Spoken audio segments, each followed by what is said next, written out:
All right, this is how to write a 1-2. And for this video, we'll be using Richard Connell's short story, The Most Dangerous Game. So let's say you are reading this text and you get a prompt on the text. The text is a piece of dialogue from the first couple pages of the story.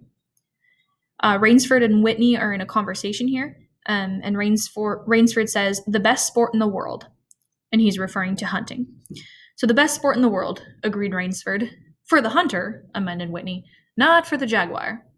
"Don't talk rot, Whitney," said Rainsford. "You're a big game hunter, not a philosopher. Who cares how a jaguar feels?" So there's our section of text.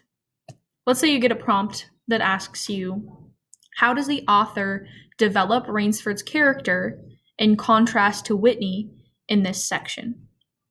Well, first we're going to have to look at what devices our author is using, because this is a how question. So if this is a how prompt, we're going to have to be rereading and taking a look at what devices and what steps the author is taking to develop the characters in this section.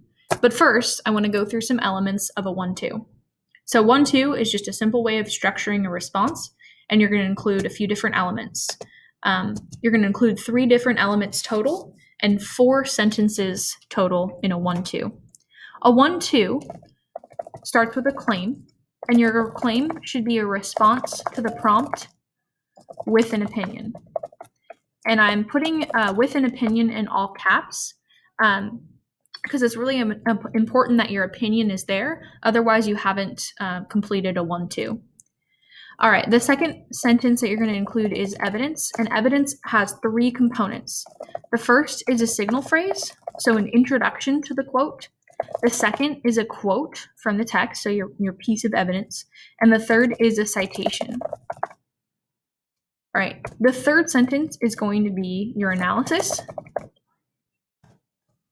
And this is where you analyze the effect of the quote or explain the effect of the quote on the reader or on the plot or on the character or on the world.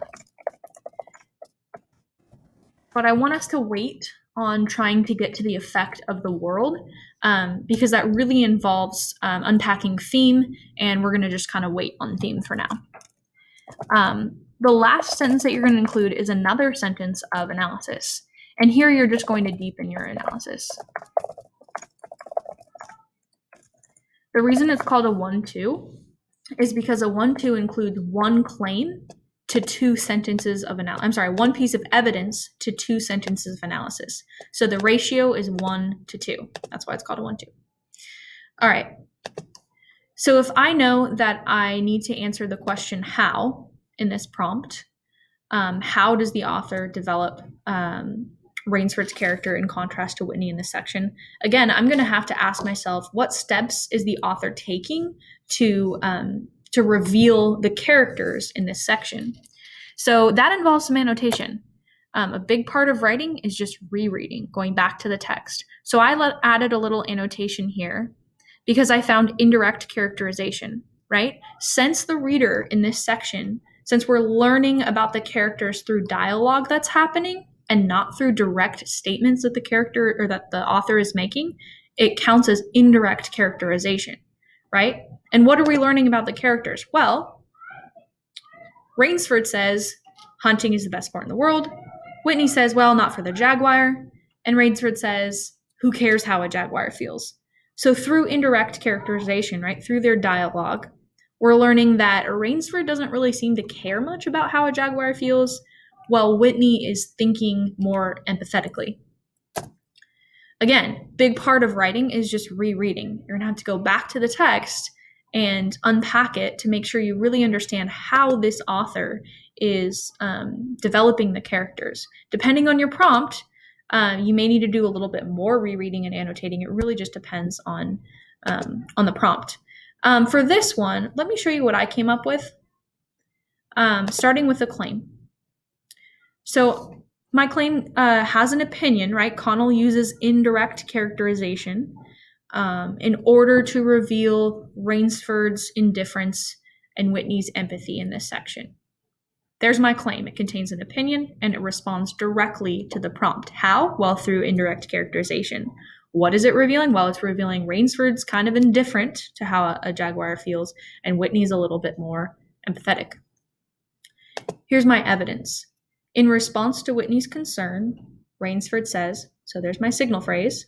In response to Whitney's concern, Rainsford says, "Who cares how a jaguar feels?" There's my quote.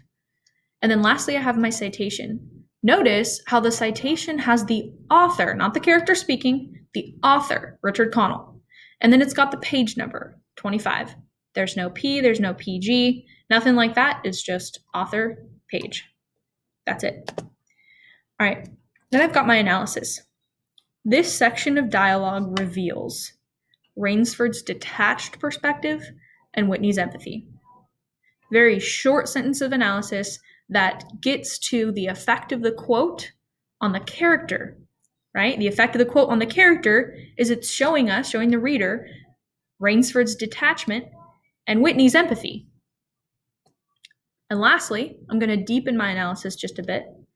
Connell's use, so I'm going back to the author since the prompt asks about the author. Connell's use of indirect characterization shows that Connell is using Whitney as a foil character to Rainsford. If you haven't learned about what a foil means, it's a literary device that means that our author is using two very different characters to reveal qualities about the other. Kind of like a foil or piece of foil is reflective. Think of like a mirror. So they're reflecting back contrasting characteristics there. All right, so that's a little quick video on a 1-2. Hopefully that's helpful. Thanks for listening.